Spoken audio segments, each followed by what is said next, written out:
Innal hamdalillah nahmaduhu wa nasta'inuhu wa nastaghfiruh wa na'udzu billahi min shururi anfusina wa min sayyiati a'malina may yahdihillahu fala mudilla lahu wa may yudlil fala hadiya lahu wa asyhadu an la ilaha illallah wahdahu la syarika lahu wa asyhadu anna Muhammadan abduhu wa rasuluhu la nabiyya ba'dah.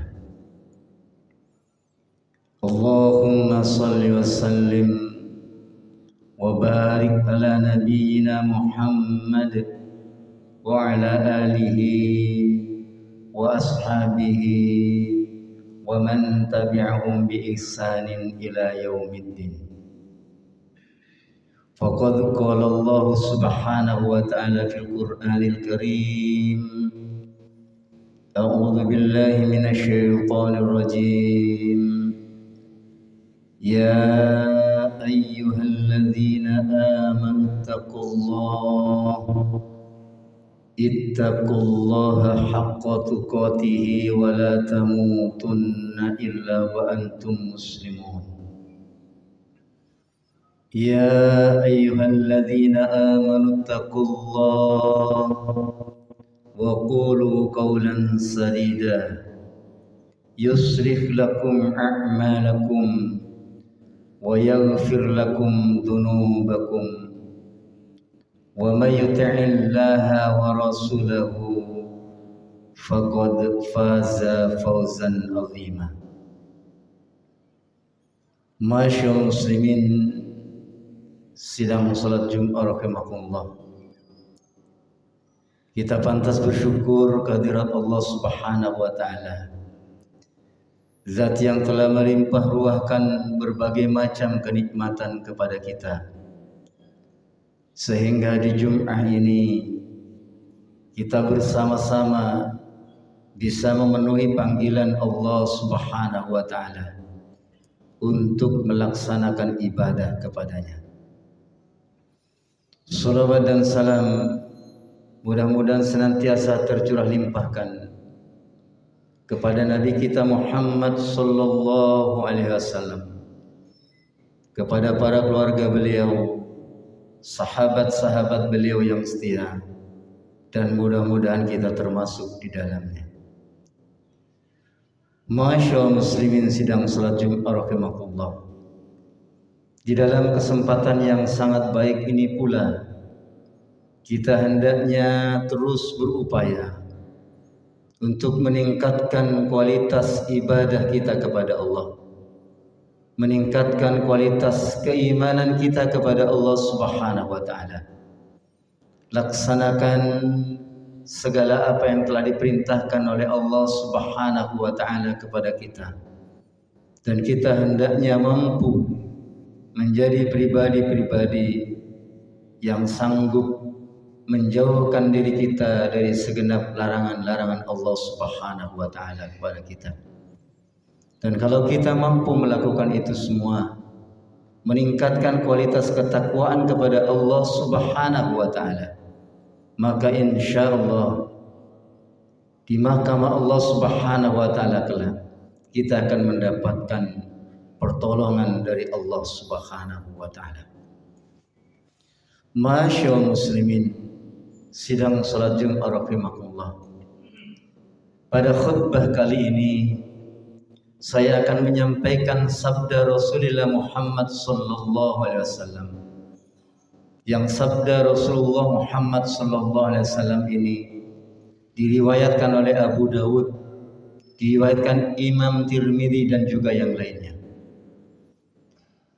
Yang hadis ini juga merupakan pelajaran dan nasihat bagi saya pribadi, dan mudah-mudahan juga sabda Rasulullah Muhammad SAW ini menjadi nasihat, menjadi pelajaran bagi para jemaah sekalian. Rasulullah Muhammad sallallahu alaihi wasallam bersabda, "Dabba ilaikum da'ul umami qablakum." Akan merata kepada kalian, akan menyebar kepada kalian penyakit umat-umat terdahulu. Al-hasad wal baghdha. Penyakit itu adalah penyakit hasad, penyakit dengki, wal baghdha, dan kebencian. Kata Rasulullah, al-hasad wal baghdha ini hiyal haliqah, adalah pencukur. La aqulu tahliku sya'ra walakin tahlikud din. Tidak aku katakan bahwa mencukur rambut, akan tetapi hasad dan kebencian ini mencukur agama. Walladzi nafsi biyadihi la tadkhulul jannata hatta tu'minu. Demi jiwaku yang berada di tangannya, kata Rasulullah Muhammad sallallahu alaihi wasallam, la tadkhulul jannata, kalian tidak akan pernah masuk surga, hatta tu'minu, sehingga kalian semua beriman kepada Allah. Wala tu'minu hatta tahabbu, dan kalian tidak akan beriman sehingga kalian saling mencintai. Afala unabbiukum bima yusabbitu dzalika lakum. Maukah kalian aku terangkan kepada kalian suatu sebab, suatu hal yang bisa menjadikan kalian saling mencintai. Afshus salam bainakum, tebarkan salam di antara kalian.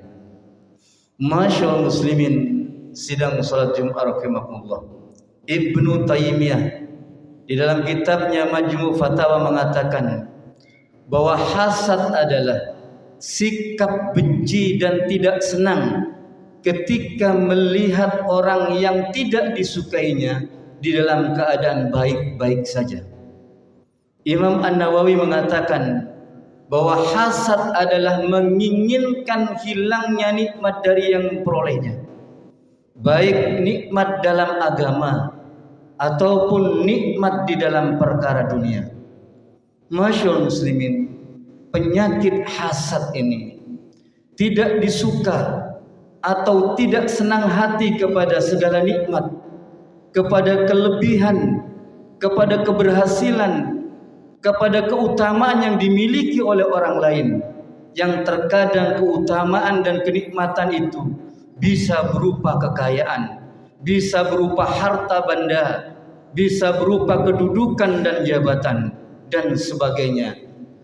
Dan orang yang hasad ini selalu berharap segala nikmat yang diterima oleh orang yang tidak disukainya itu hilang daripadanya.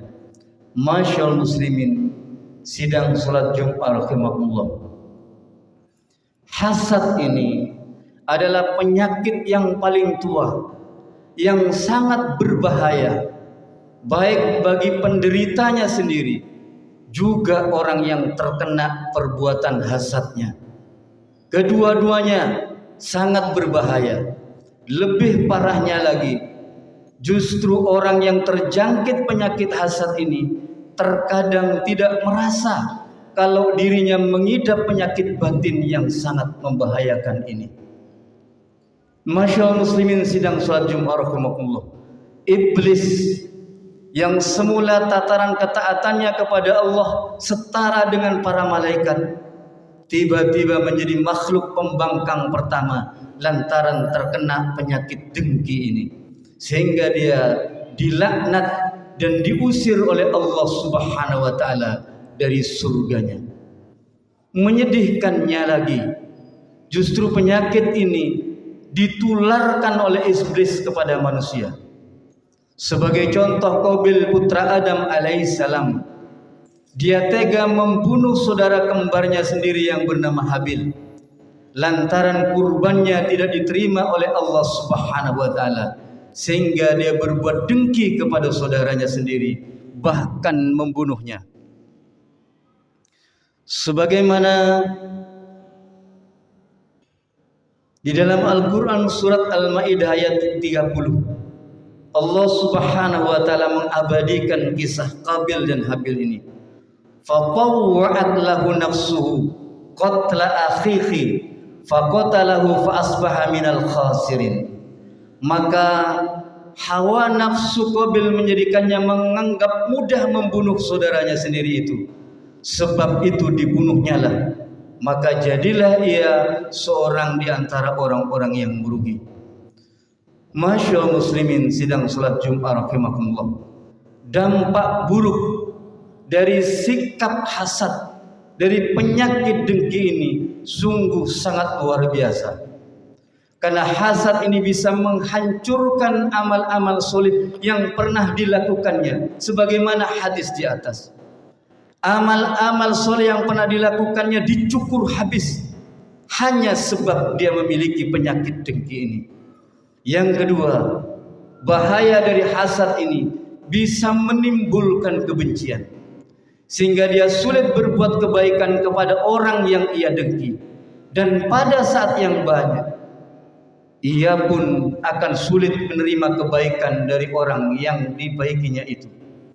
Orang yang hasad hidupnya tidak pernah merasakan ketenangan, sebab ia tidak pernah puas dengan kenikmatan yang telah Allah karuniakan kepadanya.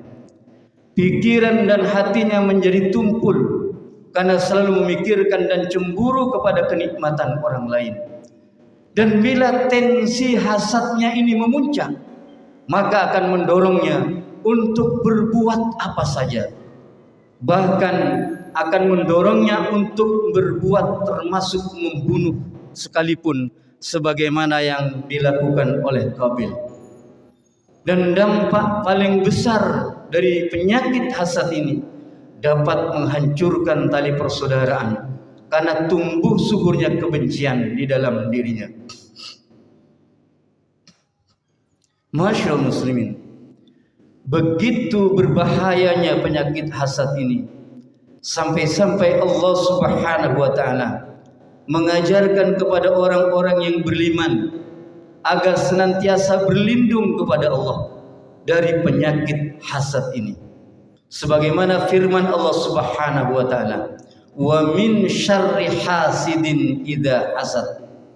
Dan berlindung kepada Allah dari jahatnya tukang dengki ketika dia berbuat dengki. Rasulullah sallallahu alaihi wasallam melarang dari saling mendengki atau saling berbuat hasad, karena sikap ini dapat meretakkan jalinan persaudaraan.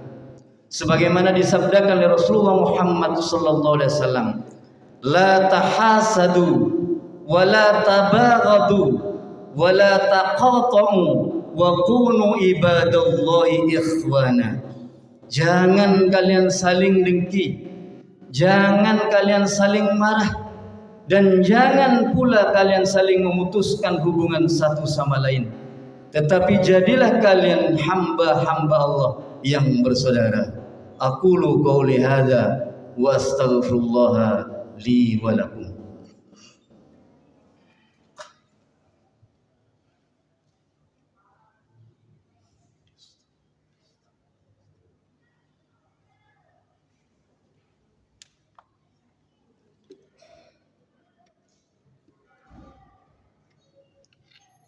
Alhamdulillahi hamdan katsiran kama amara. Asyhadu an la ilaha illallah wahdahu la syarika lah. Wa asyhadu anna Muhammadan abduhu wa rasuluhu la nabiyya wa la rasula ba'da. Allahumma shalli wa sallim ala nabiyyina Muhammad wa ala alihi wa ashabihi ajma'in. Ya ayyuhalladzina amanu ittaqullaha haqqa tuqatih wa la tamutunna illa wa antum muslimun. Anas bin Malik radhiyallahu anhu bercerita, kata Nabi Malik, kami sedang duduk-duduk bersama Rasulullah sallallahu alaihi wasallam. Lantas tiba-tiba Rasulullah bersabda, sebentar lagi akan muncul kepada kalian seorang penduduk surga.